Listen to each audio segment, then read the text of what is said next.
Hello everyone, welcome to pick chemistry.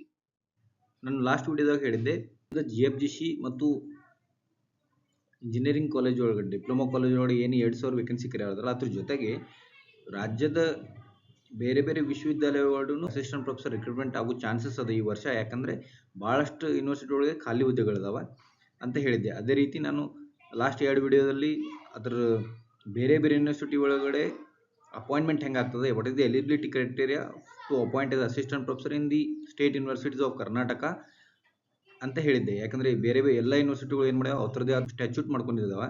ಆ statute ಪ್ರಕಾರ ಏನು ಎಲಿಜಿಬಿಲಿಟಿ ಕ್ರೈಟೀರಿಯಾ, ಹೆಂಗೆ ಎಕ್ಸಾಮ್ ಇರ್ತದೆ ಅಂತ ಎಲ್ಲ ಎಕ್ಸ್ಪ್ಲೇನ್ ಮಾಡಿದ್ದೆ. ಕಲಾಪದಲ್ಲಿ ಏನಾಗಿದೆ, ಚಲವಾದಿ ನಾರಾಯಣಸ್ವಾಮಿ ಅವರು ಕ್ವಶನ್ ಕೇಳಿದ್ದಾರೆ, ಯಾವಾಗ ರಾಜ್ಯಾದ್ಯಂತ ವಿವಿಗಳಲ್ಲಿ ಖಾಲಿ ಹುದ್ದೆಗಳನ್ನ ಯಾವಾಗ ಭರ್ತಿ ಮಾಡ್ತೀರಿ ಅಂತ ಕೇಳಿದಾಗ ಡಾಕ್ಟರ್ MC ಸುಧಾಕರ್ ಅವರು ಹೇಳಿದ್ದಾರೆ, ರಾಜ್ಯದ ವಿವಿಗಳ ಖಾಲಿ ಹುದ್ದೆಗಳನ್ನು ತುಂಬಲು ಸರ್ಕಾರ ಅನುಮೋದನೆ ನೀಡಿದೆ. ಪ್ರಸಕ್ತ ಸಾಲಿನಲ್ಲಿ 1000 ಹುದ್ದೆಗಳನ್ನು ಭರ್ತಿ ಮಾಡಲಾಗುವುದು ಅಂತ ಹೇಳಿದ್ದಾರೆ. ಅಂದರೆ ಈ ವರ್ಷ 4000 ಹುದ್ದೆಗಳು ಖಾಲಿ ಇದಾವೆ, ಅದರಲ್ಲಿ 1000 ಹುದ್ದೆಗಳನ್ನು ತುಂಬ್ತಾರೆ ಅಂತ ಹೇಳ್ಯಾರ ಅವರು.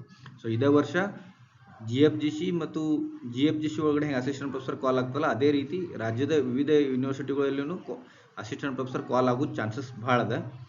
ಸೊ ಅದಕ್ಕಾಗಿ ನಾನು ಭಾಳ ಚೆನ್ನಾಗಿ ಕೇಳ್ತಿದ್ರಿ, ಅಪಾಯಿಂಟ್ಮೆಂಟ್ ಪ್ರೊಸೀಜರ್ ಕೆಸೆಟ್ ಆದ್ರೆ ಅಷ್ಟೇ ನಡೀತದೇನೆ ಅಂತ, ಹೆಂಗೆ ಅಪಾಯಿಂಟ್ಮೆಂಟ್ ಇರ್ತದೆ ಅಂತೇಳಿ ಎಕ್ಸ್ಪ್ಲೇನ್ ಮಾಡಿದ್ದೇನೆ ಲಾಸ್ಟ್ ವಿಡಿಯೋಲ್ಲಿ. ಆ ವಿಡಿಯೋದ ಲಿಂಕು ಕೆಳಗಡೆ ಕೊಟ್ಟಿರ್ತೀನಿ, ನೀವು ನೋಡ್ಬೋದು. ಎಕ್ಸಾಮ್ ಪ್ಯಾಟರ್ನ್ ಹೆಂಗಿರ್ತದೆ, ಅಪಾಯಿಂಟ್ಮೆಂಟಿಗೆ ಪಾಯಿಂಟ್ಸ್ ಇರ್ತಾವೆ. ಅಲ್ಲಿ GFGC ಒಳಗಡೆ ಆದರೆ ಡೈರೆಕ್ಟ್ ಎಕ್ಸಾಮ್ ಇರ್ತದೆ, ಅಲ್ಲಿ ಎಕ್ಸಾಮ್ ಪ್ಲಸ್ ಪಾಯಿಂಟ್ಸ್ ಇರ್ತಾವೆ. ರಿಸರ್ಚಿಗೆ ಪಾಯಿಂಟ್ ಇರ್ತದೆ, ಕೆಸೆಟ್ಗೆ ಇಷ್ಟು ಪಾಯಿಂಟ್ ಇರ್ತದೆ. ಆ ಪ್ರಕಾರ ಸ್ಟ್ಯಾಚ್ಯೂಟ್ ಪ್ರಕಾರ ಪಾಯಿಂಟ್ಸ್ ಇದಾವೆ. ಅದ್ರ ಜೊತೆಗೆ ಎಕ್ಸ್ಪ್ಲೇನ್ ಮಾಡಿದ್ದೀನಿ, ಅದನ್ನು ನೀವು ನೋಡ್ಬೋದು. ಓಕೆ, ಸೊ ಒಂದು ಪ್ರಕಾರ ಇದೇ ವರ್ಷ GFGC ಜೊತೆಗೆ ರಾಜ್ಯದ ವಿಶ್ವವಿದ್ಯಾಲಯ ಒಳಗಡೆನೂ ಕಾಲ್ ಆಗೋ ಚಾನ್ಸಸ್ ಭಾಳ ಅದ. Okay, thank you.